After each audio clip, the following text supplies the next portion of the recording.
नमस्कार। आज बात करते हैं सोने और चांदी की। देखिए, ये सिर्फ धातुएं नहीं हैं, ये तो हजारों सालों से चला आ रहा एक तरह का फाइनेंशियल इंश्योरेंस है। चलिए जरा गहराई से समझते हैं कि मुश्किल समय में इनकी भूमिका इतनी जरूरी क्यों हो जाती है। सोचिए, जब बाजार ऊपर नीचे हो रहा हो और भविष्य को लेकर कुछ साफ न दिख रहा हो, तो ये सवाल हम सबके मन में आता है। आखिर ऐसी कौन सी चीज है जो हर कसौटी पर खरी उतरे और हमारी जमा पूंजी को महफूज रखे? तो इस सवाल का जवाब कहाँ मिलेगा? चलिए देखते हैं। और जवाब की शुरुआत होती है एक ऐसी धातु से जो हजारों सालों से हर आर्थिक तूफान का सामना करती आ रही है, और वो है सोना।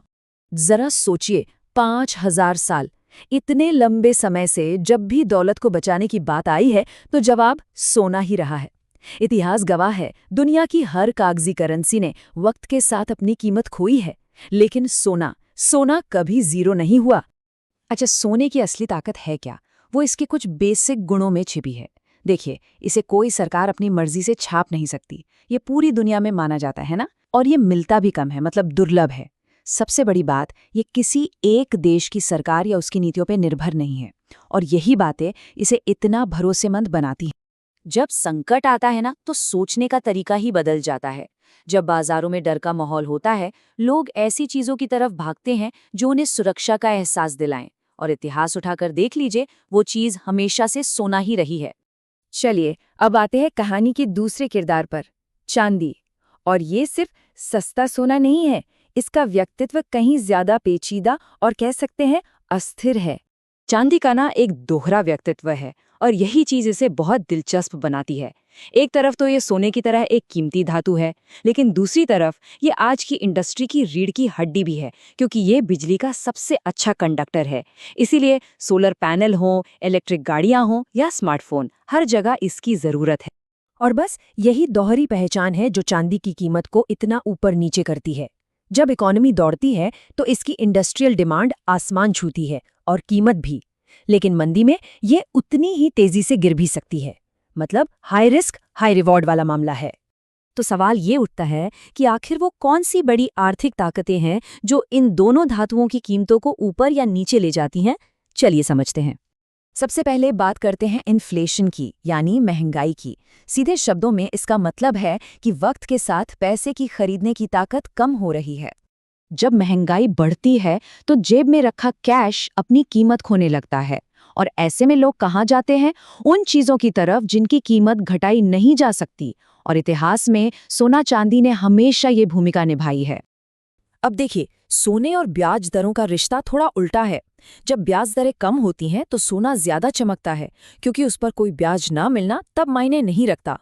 लेकिन जब बैंक ही अच्छा खासा रिटर्न दे रहे हों तो सोने पर थोड़ा दबाव बनता है। हाँ, ये याद रखना भी जरूरी है कि ऊंची दरें हमेशा नहीं रह सकती। एक और बहुत जरूरी फैक्टर है अमेरिकी डॉलर। सोने की कीमत डॉलर में तय होती है, तो जब डॉलर कमजोर होता है तो दुनिया के बाकी खरीदारों के लिए सोना अपने आप सस्ता हो जाता है, जिससे इसकी डिमांड और कीमत दोनों बढ़ जाती हैं। चलिए, अब आते हैं इस विश्लेषण के सबसे जरूरी हिस्से पर। सबसे बड़ा सवाल, क्या सोने और चांदी की कीमतों में बहुत बड़ी गिरावट आ सकती है? मतलब क्या ये क्रैश हो सकते हैं? ये सवाल सीधे तौर पर पूछा जाना चाहिए। क्या इन धातुओं में पैसा लगाना पूरी तरह से सेफ है, या यहाँ भी कोई रिस्क है? चलिए इसकी भी पड़ताल करते हैं। सोने की बात करें तो हाँ, शॉर्ट टर्म रिस्क तो है। कीमतों में 20 से 30% की एक अस्थायी गिरावट आ सकती है, जिसे करेक्शन कहते हैं। लेकिन लंबी दौड़ में इसकी सीमित सप्लाई, महंगाई और दुनिया भर के सेंट्रल बैंकों की लगातार खरीद जैसे कारण इसे एक बहुत मजबूत सहारा देते हैं। चांदी की कहानी तो और भी नाटकीय है। मंदी के दौरान ये 40 से 60% तक गिर सकती है, जो कि एक बहुत बड़ी गिरावट है। लेकिन दूसरी तरफ ग्रीन एनर्जी और इलेक्ट्रिक गाड़ियों जैसी भविष्य की टेक्नोलॉजी इसकी लंबी अवधि की मांग को इतना मजबूत करती हैं कि ये हमेशा वापसी कर लेती है। तो इन शॉर्ट टर्म उतार चढ़ाव से जरा नजर हटाकर एक लंबी अवधि की स्ट्रेटेजिक सोच अपनाते हैं, क्योंकि कीमती धातुओं में निवेश इसी नजरिए की मांग करता है। यहाँ दो बिल्कुल अलग सोच हैं। एक है शॉर्ट टर्म सोच, जो खबरों और इमोशंस पर चलती है, और ये बहुत ही अस्थिर हो सकती है। और दूसरी है लॉन्ग टर्म सोच, जो फंडामेंटल्स पर ध्यान देती है। कीमती धातुएं धैर्य रखने वालों को इनाम देती हैं, ट्रेडर्स को नहीं। तो अलग-अलग आर्थिक हालात में सोने और चांदी से क्या उम्मीद की जा सकती है? जब महंगाई ज्यादा होती है, दोनों ही अच्छा करते हैं, लेकिन मंदी में उनका बर्ताव बिल्कुल अलग होता है। सोना सुरक्षा देता है, जबकि चांदी पहले गिरकर फिर और तेजी से वापसी करती है। ये एक लाइन सोने के असली मकसद को बिल्कुल साफ कर देती है। इसका लक्ष्य रातों रात अमीर बनाना नहीं है, बल्कि ये पक्का करना है कि आपकी जमा पूंजी की कीमत सुरक्षित रहे। और आखिर में सोने और चांदी की असली ताकत यही है। ये फाइनेंशियल सिस्टम में लचीलापन बनाए रखने के लिए ज़रूरी है। ये डर, अनिश्चितता और आर्थिक गलतियों के खिलाफ एक इंश्योरेंस पॉलिसी की तरह काम करते हैं। इसीलिए जब इन धातुओं के बारे में सोचा जाए तो ध्यान कल की कीमत पर नहीं होना चाहिए। असली सवाल कुछ और है जो कहीं ज्यादा मायने रखता है।